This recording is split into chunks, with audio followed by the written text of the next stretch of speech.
And then one more question from the audience. In the paint example, how do you avoid creating a single focus on carbon versus balancing it with toxicity that may not be included in the greenhouse gas accounting?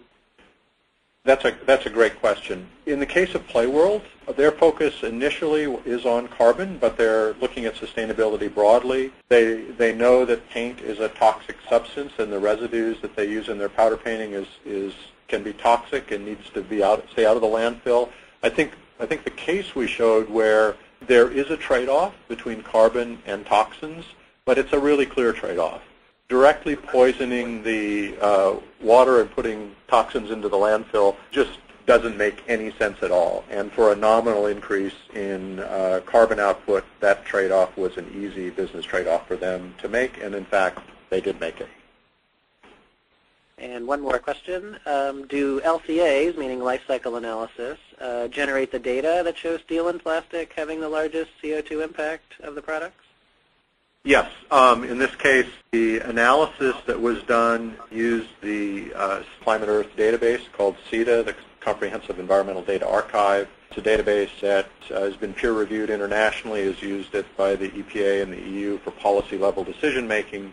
And it gives us very good guidelines as to what the high impacts are. In fact, in the case of Playworld, the results we produced were so substantial that these impacts were such a huge part of Playworld's impact that they didn't feel it was necessary for us to go work with suppliers. They just began the work to study recycled plastics for their performance characteristics, sun resistance, color, fastness, and well as began looking at other ways to reduce their steel consumption as well.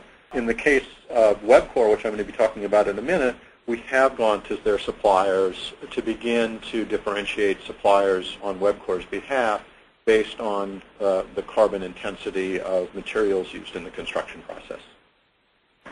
And I know you want to get to WebCore. One more question from the audience. Did either company make any new innovations not previously recognized from this new data and analysis?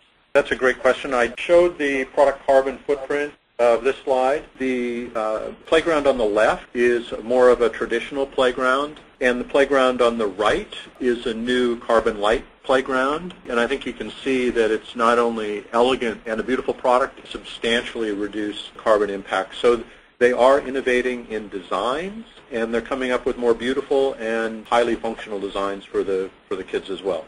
So I think that's a great question. There's been some innovation in product design coming out of Playworld.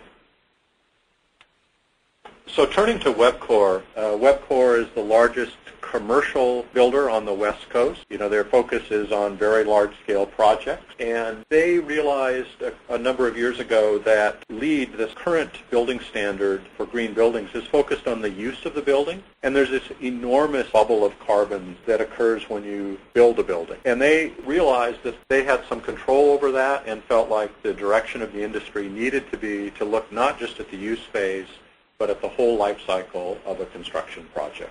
We partnered with them to begin to solve this problem and to help them begin to look at their suppliers and the carbon impact of all of their construction processes and materials. So their goal strategically was to be a leader in carbon efficient construction.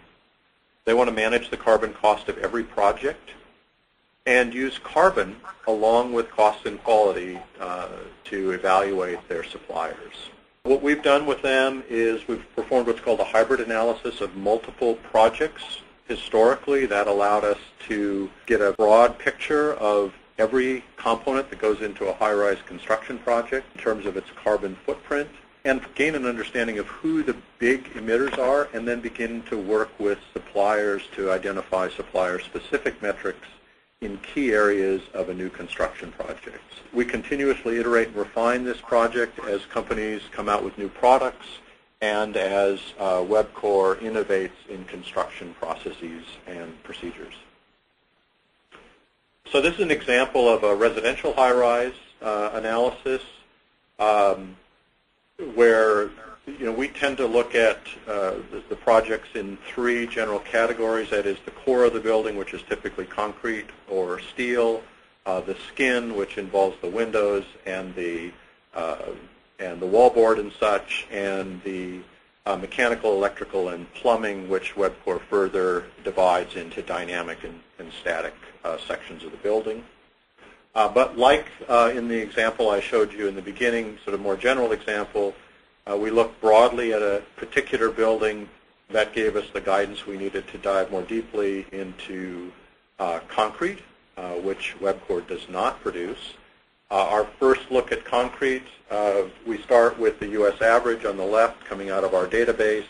That gives us the indication as to where to drill more deeply with the individual supplier, and then do a more deep dive so that that company now has a carbon metric of their concrete, can begin to reduce their concrete impact through using our data for new designs of mixes, and begin to differentiate their products. WebCore incorporates the carbon footprint of the particular mix into their selection process, and concrete suppliers that are innovating and doing lower impact mixes get preferential treatment in the selection process for new projects. Drilling further into this concrete project, so we've gone now from looking at WebCore construction projects in general, diving more deeply into supplier. This particular supplier is looking at concrete manufacturing efficiency by location. It could also be done by product. And on the vertical axis, kilograms of CO2. And this lens has been very informative to them, because they've been able to identify some economies of scale which would be expected, those dots out on the right, and also some diseconomies of scale. So they're able to now look at best practices in various manufacturing plants, compare themselves to the U.S. average, and begin to adopt best practices across their enterprise, as well as innovate in specific mixes of concrete. This has given a huge boon to them in terms of innovation on multiple scales. The results from a WebCore perspective, they're having quite a good year this year. They've been winning very large-scale projects. Many owners are seeing that a green building is an attractive building. They've recently won the San Francisco Public Utilities Commission building and a number of other multi-million, $100 million projects, in some part because they are the only construction company that can report the full cradle-to-cradle carbon impact of a construction project. They're continuing to build a reputation and brand. They've won a number of awards this year. They're becoming more and more as a recognized leader in this field. They're satisfying their customers because they're meeting their needs for very green buildings.